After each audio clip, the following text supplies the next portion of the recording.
It's a bucket list $100 hamburger flying to the Caribbean. Let's find out how in the hangar.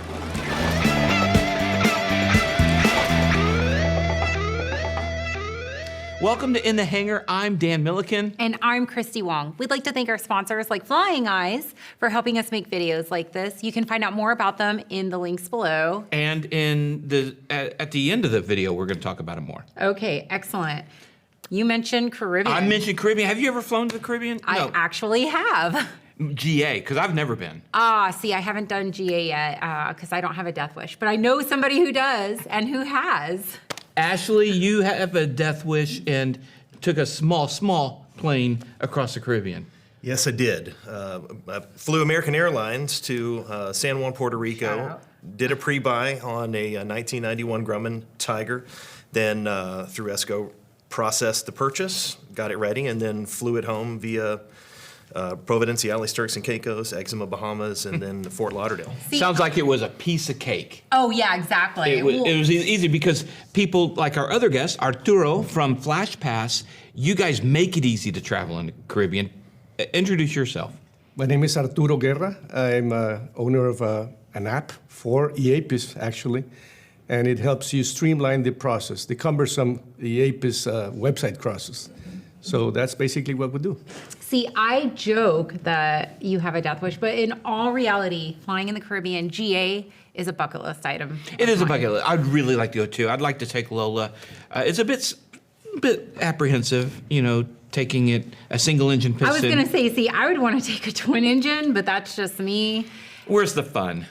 Yeah, where's the sense of adventure? Okay, so did you intend, Ashley, to go alone, just fly out, pick up this plane, and fly it home from Puerto Rico? That was sort of the plan. I had lined up a support guy that was going to fly back with me that had done the route multiple times. But I'll be honest, as soon as I started doing research, the process of flying the airplane and making the route didn't seem all that hard. The only thing that seemed actually hard was the process of filing all the government stuff and making sure that I was legal and I wasn't going to get in trouble. And your app helps with that, right? That's supposed to help. I mean, it makes the process a whole lot easier and in the palm of your hand. So did you use the app? Well, I didn't know about it at the time. Thank gosh I brought my laptop. And of course, with all government websites, which he can tell you more about, you have to use a specific browser and it has to be updated and it's very cumbersome to use. And thank gosh I was able to piece together the relevant details to be able to do it successfully and not get hung up. But now that I know about FlashPass, I can tell you if I'm going to do anything like that again, whether it's flying to the Caribbean or Canada or Mexico or something like that, GA, that's a no-brainer. Is it different flying in different islands in the Caribbean, or is it all fairly similar? Well, remember, FlashPass takes care of the U.S. side of EAPIS. It's basically made for the U.S. customs side. It complies with the... So for coming home? And also leaving. You have to file EAPIS every time you cross the border in a Part 91, either in or out. So it's too manifest for a round trip. Okay. What do you find is the best trip for going GA from the U.S.? If I want to do a $100 hamburger that's out in the Caribbean, where do you recommend? Well, I would say that 95% of our users in Florida have a home in Bahamas or a vacation spot, and that would be the fastest. I mean, it's so easy. There's a lot of paperwork to be done, a lot of preparation, but once you do it, everybody says, I don't know why I was stressing. After the first flight, it was so easy. Mm-hmm. So as long as you have your paperwork, you file the APIS and comply, that's it. It just go. And your app helps that process. Can you file it using the app? Yes, you just, the preparation of the app requires that you put some information beforehand, aircraft information, passenger, pilot, and so on. But once you have it in the database, you can be driving to the airport and you shouldn't drive and text. We're not recommending that. You can stop and do an APIS in like 30 seconds. Submit it, you drive another 2 miles, get the confirmation from customs, and you're done. Wow. And if you're going to the Bahamas, we also provide the Bahamas customs forms in a PDF format to just stand in the FBO, print those forms, take them along with you, showing them the customs officer in Bahamas, boom, you're done. That sounds super easy, as opposed to what did you do? Well, I had to use a laptop. I had to find a printer. I had to have an internet connection. I had to have the proper browser. It had to be updated with the security patches. And doing all of that from my Airbnb in Puerto Rico was, well, very cumbersome. And I didn't have somebody over my shoulder to help me, which kind of leads me to one of the things I like about FlashPass was as soon as I signed up for the app, I got an immediate text message from a human being that said, hey, do you have any questions? Do you need me to walk you through anything? How can I help you use this app? The problem with APIS is that the fines are very stiff. The first offense, $5,000. Whoa. Yeah, Brant Phillips almost had to pay $5,000 for a trip back from Canada. Second offense, $10,000.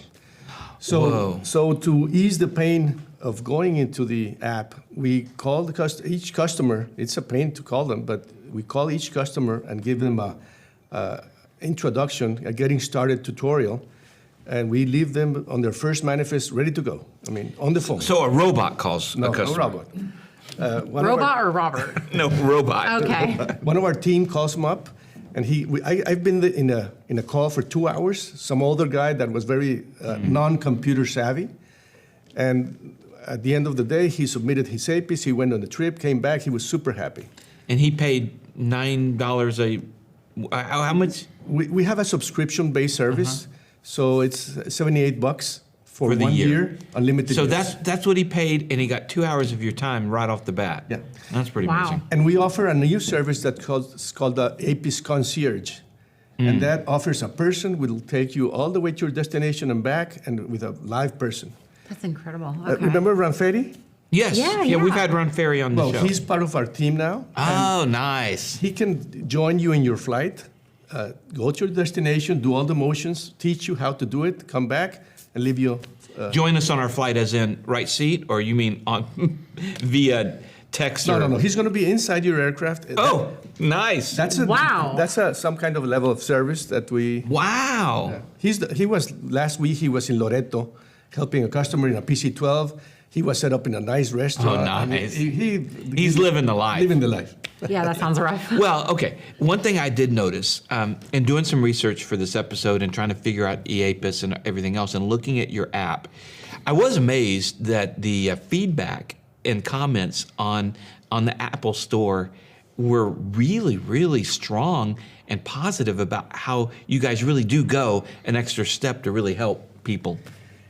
The government website, it works, and it's been being polished through time, but it's not getting there. I mean, it's still a website. It's a cumbersome procedure.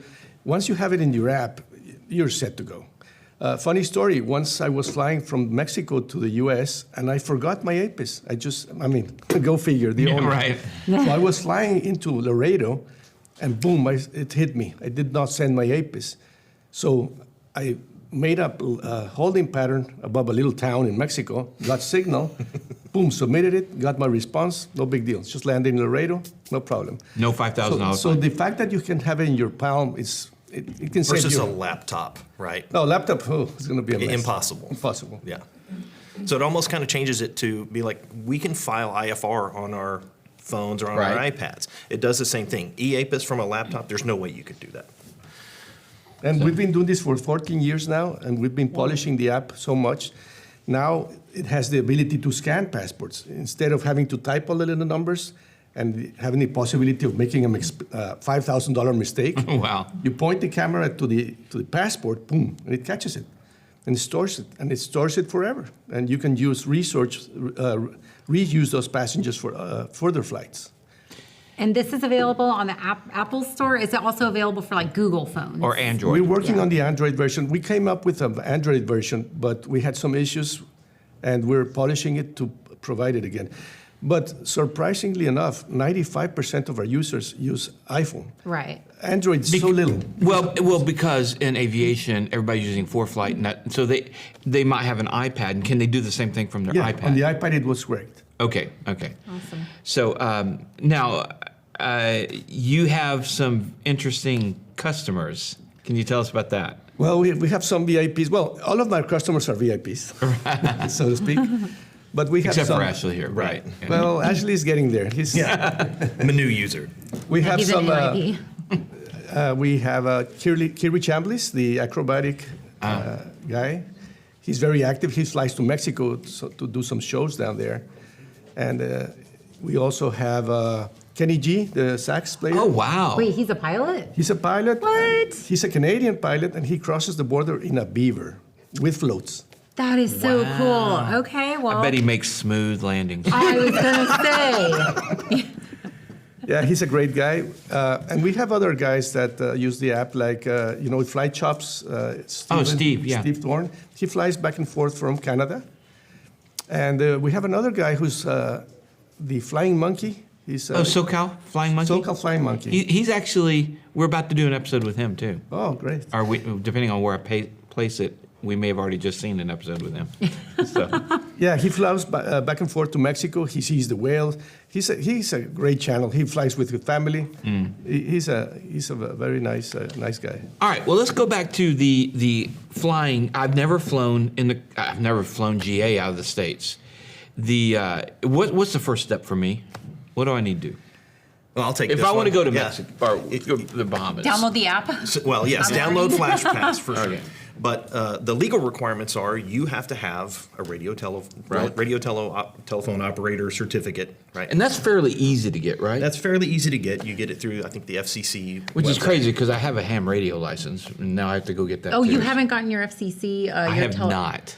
Okay. So, but I've heard it's just go online. Well, So that's the there's- first step. Right? I was going to say that process is a little arduous, but there is a Reddit post about how to navigate that website. Really? Yeah. Yes, it's pretty gnarly. Okay. All right. So that's step one. Government's great at making things easy, right? Yeah, Maybe exactly. you should add that to the Flash Pass. The second part is the airplane itself has to have a certificate for the radio station. Okay, now how do you get that? Because I know the Warrior doesn't have. You go through the anything same. You go through the same process. So Perfect. So Lola has a sticker from owners before who did do this. would that be a custom sticker? Yeah, so- Okay, that's a different that's a thing. different deal. So Okay. now you have to have a U.S. Customs sticker, and you pay a fee annually, and they mail it to you, and you affix that to the airplane somewhere.